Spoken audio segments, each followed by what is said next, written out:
Good morning students. हम लोग अपने लास्ट लेक्चर में स्टडी कर रहे थे अबाउट करंट इलेक्ट्रिसिटी और इस पर्टिकुलर चैप्टर के अंदर हमने कुछ टॉपिक्स को डिस्कस किया था। आई थिंक आप लोगों को वो टॉपिक्स जो हैं वो समझ में आ गए होंगे। हम लोगों ने अपने लास्ट लेक्चर में एक टॉपिक स्टडी किया था, relation between drift velocity and the potential difference applied across the terminals of a conductor। Means जो आपका अनुगमन वेग है, अपवहन वेग है, उसके और किसी चालक के सिरों के मध्य लगाए गए विभवांतर के मध्य क्या संबंध होता है, इसका हम लोगों ने डेरिवेशन देखा था। आगे इसके टॉपिक्स को अब हम कंटिन्यू करते हैं इस लेक्चर में और अपना एक नया टॉपिक यहाँ पर हम लेते हैं, दैट इज कॉल्ड मोबिलिटी।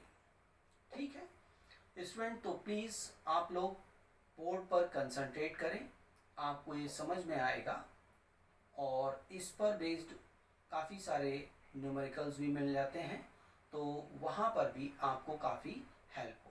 तो स्टूडेंट प्लीज आप बोर्ड पर कंसंट्रेट करिए। ओके स्टूडेंट्स, तो हम लोगों का जो लास्ट टॉपिक था and that topic was relation between drift velocity and the potential difference applied across the terminals of a conductor. तो स्टूडेंट्स आप लोग यहाँ पर देखिएगा कि जो आपके पास में relation between drift velocity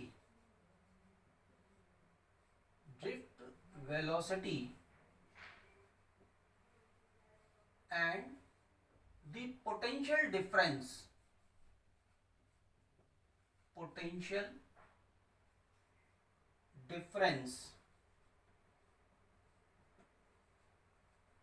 difference applied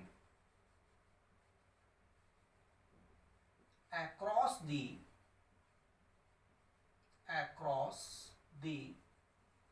terminals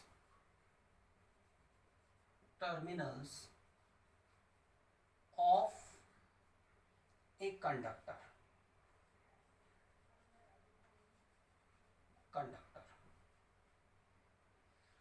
right students, तो यहाँ पर हम लोगों का ये जो लास्ट टॉपिक था ये हम लोगों ने स्टडी कर लिया था। आगे का जो मुझे टॉपिक लेना है उसमें मुझे इसकी रिक्वायरमेंट होगी, तो जस्ट मैं उसको रिकॉल कर रहा हूँ ताकि आप लोग उससे लिंक बिठाएं कि हाँ हम आगे किस तरीके से हमें प्रोसीड करना है। तो स्टूडेंट आपने इस टॉपिक को स्टडी किया था। मीन्स सपोज आपके पास में क्या है, एक कंडक्टर है, ये एक कंडक्टर दे रखा है PQ, हमने अज्यूम कर लिया इट इज ए कंडक्टर। ये P है टर्मिनल और ये Q टर्मिनल है और सपोज इसकी लेंथ है L और इसका क्रॉस सेक्शनल एरिया जो है वो है A।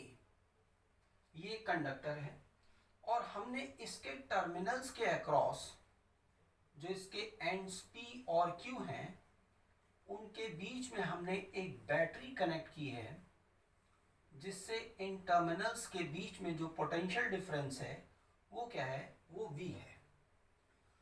राइट स्टूडेंट, तो इस पर्टिकुलर केस में यहाँ पर आप लोगों ने देखा था कि जब हम बैटरी को कनेक्ट करते हैं तो कंडक्टर के अंदर एक इलेक्ट्रिक फील्ड जो है वो प्रोड्यूस होती है। Due to this electric field the free electrons within the conductor they starts moving opposite to the direction of electric field. यहाँ पर जब आपके पास में ये पॉजिटिव टर्मिनल हो गया और ये नेगेटिव टर्मिनल हो गया, तो यहाँ पर एक इलेक्ट्रिक फील्ड जो है वो इस डायरेक्शन में एक इंड्यूस होगी, प्रोड्यूस हो जाएगी इलेक्ट्रिक फील्ड और इस इलेक्ट्रिक फील्ड के कारण क्या होगा कि जो इलेक्ट्रॉन्स हैं, these electrons they starts moving opposite to the direction of electric field. ये इस डायरेक्शन में इलेक्ट्रॉन जो है वो मूव करने लगेंगे। अब इनिशियली जो इनकी रैंडम मोशन थी, ठीक है, और उसके बाद में ये एक डेफिनेट डायरेक्शन में opposite to the direction of electric field उसमें ये मूव करने लगेंगे। अब स्टूडेंट्स यहाँ पर सपोज हमने ये अज्यूम कर लिया कि इस सिचुएशन में जो इलेक्ट्रॉन्स की जो वेलोसिटी है that is called drift velocity, उसको हमने यहाँ पर रिप्रेजेंट किया है vd से। यहाँ पर let the drift velocity of electrons is vd। इसको हमने vd से हमने यहां पर रिप्रेजेंट किया है। तो यहां पर जो आपका vd ड्रिफ्ट वेलोसिटी और जो पोटेंशियल डिफरेंस हमने अप्लाई किया है across the terminals of a conductor, तो उनके बीच में स्टूडेंट क्या रिलेशन होती है, आप यहां पर इसको जानते हैं। This vd is the drift velocity is equal to minus e tau upon m into e, right? ये हम लोगों ने एक डेरिवेशन जो था वो स्टूडेंट हमने यहाँ पर इसको डराइव किया था और देख लिया था कि इस कंडक्टर के अंदर जो आपके पास में इलेक्ट्रॉन्स की जो ड्रिफ्ट वेलोसिटी होगी उसका एक्सप्रेशन क्या होगा, vd is equal to minus e tau upon m into e, right. तो यहाँ पर vd आप जानते ही हैं कि ये क्या है, this is the drift velocity of electrons. यहाँ आपको मालूम है e, स्मॉल e जो है is the charge on electron. Electron पर कितना चार्ज है, m is the mass of electron,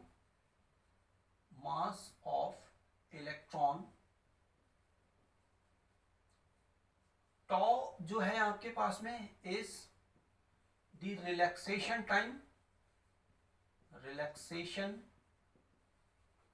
time, और आपके पास में E क्या है, electric field.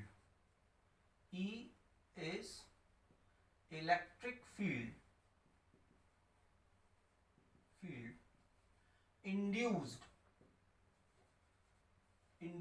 across the terminals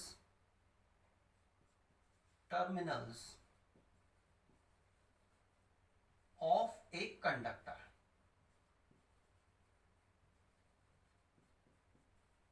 right. तो इस कंडक्टर के टर्मिनल्स के अक्रॉस जो इलेक्ट्रिक फील्ड इंड्यूस हुई है वो है आपके पास में ए। तो अगर हम यहाँ पर इसके मैग्नीट्यूड को देखें, अगर हम जो आपको ये दे रखा है मैग्नीट्यूडनल एनालिसिस अगर हम करते हैं तो vd इज इक्वल टू कितना हो जाएगा स्टूडेंट, यहाँ पर this will become e tau upon m into e, ये इसके बराबर होगा। अब स्टूडेंट यहाँ पर आप एक चीज देखिए, अगर मैं किसी एक कंडक्टर को मैं यहाँ कंसीडर करता हूँ, ये कंडक्टर को मैंने अगर कंसीडर कर लिया, कोई भी मतलब मेटल मैंने यहाँ कंसीडर किया है, तो उस पर्टिकुलर मेटल के लिए जो इलेक्ट्रॉनिक चार्ज है वो तो क्या होगा, कांस्टेंट, राइट। और इलेक्ट्रॉन का मास भी जो होगा वो क्या है, कांस्टेंट है। और एक पर्टिकुलर मेटल के लिए जो उसका रिलैक्सेशन टाइम होगा वो भी क्या होगा, वो कांस्टेंट होगा। रिलैक्सेशन टाइम जो होगा वो अलग अलग मेटल्स में अलग अलग है, लेकिन एक पर्टिकुलर मेटल की अगर हम बात करें तो उसको हम कंसीडर करें तो उसके लिए टॉ भी क्या होगा, वो कांस्टेंट होगा। तो यहाँ पर ये जो है आपका E tau upon m, this is equal to क्या है, कांस्टेंट। ये टर्म आपके पास में है constant for a given metal. कोई भी अगर हमें मेटल दे रखा है तो उसके लिए ई टॉ अपॉन एम की वैल्यू क्या होगी, वो होगी आपके पास में constant. And this constant it is known as the mobility. This is mobility of electron. This is mobility. इसको हम कहते हैं mobility and it is represented by mu. इसको हम mu से जो है वो हम रिप्रेजेंट करते हैं। तो स्टूडेंट्स, अगर मैं इस चीज को यहां पर कंसीडर करूं तो यहां पर देखिएगा क्या होता है कि जो आपके पास में Vd है, Vd इज इक्वल टू क्या हो गया, mu e, means Vd is proportional to क्या है, E। ये इसके बराबर है, प्रोपोर्शनल है, सॉरी। ये Vd जो है इलेक्ट्रॉन्स की ड्रिफ्ट वेलोसिटी जो है वो कंडक्टर के टर्मिनल्स के अक्रॉस जो इलेक्ट्रिक फील्ड इंड्यूस हुई है उसके प्रोपोर्शनल है, right. Vd is proportional to E। तो यहां से हम देख सकते हैं कि Vd इज इक्वल टू आपके पास में क्या है, mu E, where mu is equal to Vd upon E। ये इसके बराबर है। तो दिस इज कॉल्ड मोबिलिटी। और इसको अब हमने डिफाइन किया है, तो किस तरीके से हम इसको डिफाइन करेंगे। Now if E is equal to क्या है आपके पास में 1 वोल्ट पर मीटर, अगर मैं इसको कहता हूं E is equal to 1 volt पर मीटर है, then mu is equal to क्या हो जाएगा, this is equal to Vd, right. तो स्टूडेंट यहां से हम मोबिलिटी की डेफिनेशन जो है वो हम यहां पर दे सकते हैं। This is mobility and this mobility is defined as the drift velocity acquired by the electrons for the unit electric field। ठीक है, अगर हम एक कंडक्टर के टर्मिनल्स के अक्रॉस यूनिट इलेक्ट्रिक फील्ड अगर हम अप्लाई करते हैं तो इस सिचुएशन में उसके जो इलेक्ट्रॉन्स हैं जिस वेलोसिटी को एक्वायर कर लेते हैं, तो that velocity is known as mobility of the electron. So here mobility of the electron is defined as, इसको मैं कह सकता हूं, so mobility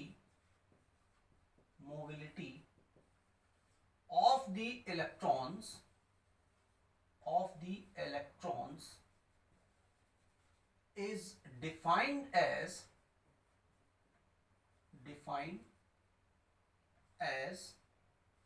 the drift velocity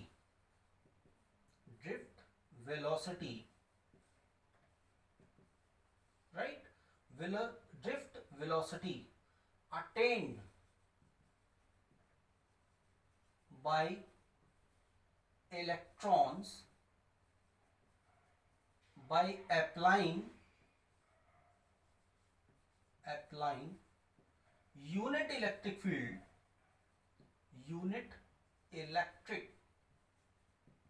field across the terminals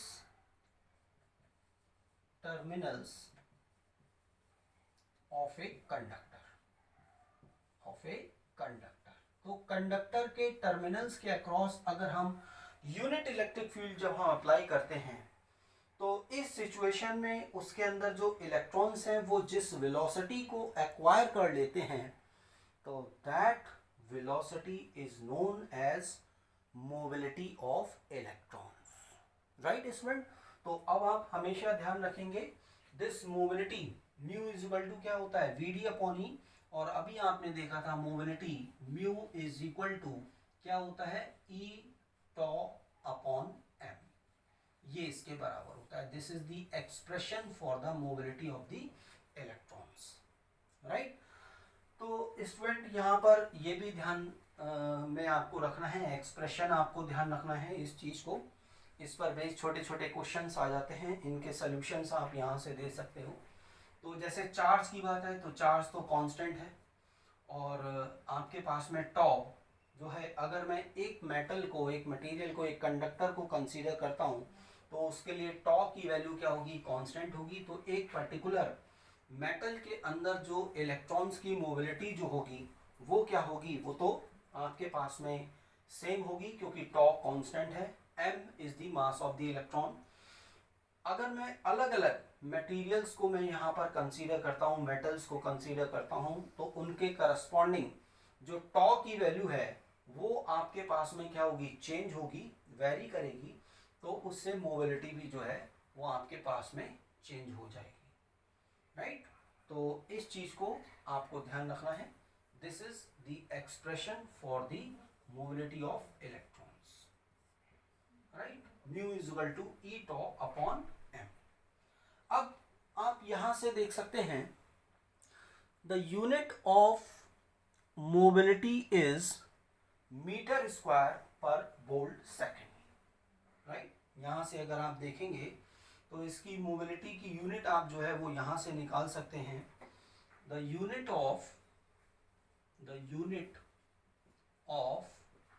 mobility is, आप यहां से देख सकते हैं ये वीडी क्या है, this is what, this is your drift velocity, means ये हो गया मीटर पर सेकेंड।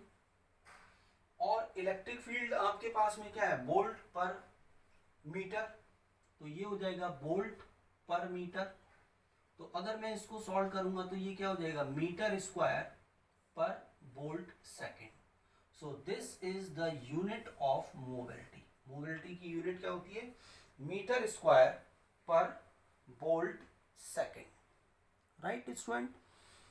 और इसकी हेल्प से आप जो है इसका डायमेंशनल फॉर्मूला भी जो है वो आप निकाल सकते हैं।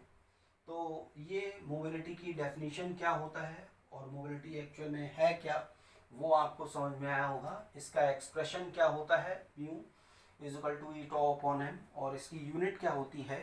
तो ये सारी चीज़ें आप मेरे ख्याल से यहाँ पर समझ गए होंगे। एक बहुत ही इंपॉर्टेंट टॉपिक है, इसको ध्यान रखना है। इस पर बेस्ड छोटे छोटे क्वेश्चंस पूछ लिए जाते हैं, तो डेफिनेटली आप उनके आंसर्स दे सकते हैं, राइट स्टूडेंट्स।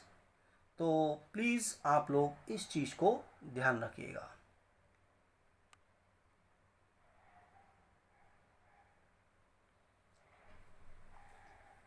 Right student. तो आज के टॉपिक को मैं यहीं तक ही रखता हूँ, आप लोग इस चीज़ को ध्यान रखें। नेक्स्ट टाइम हम अपना एक नेक्स्ट टॉपिक कंसीडर करेंगे। Thank you very much students.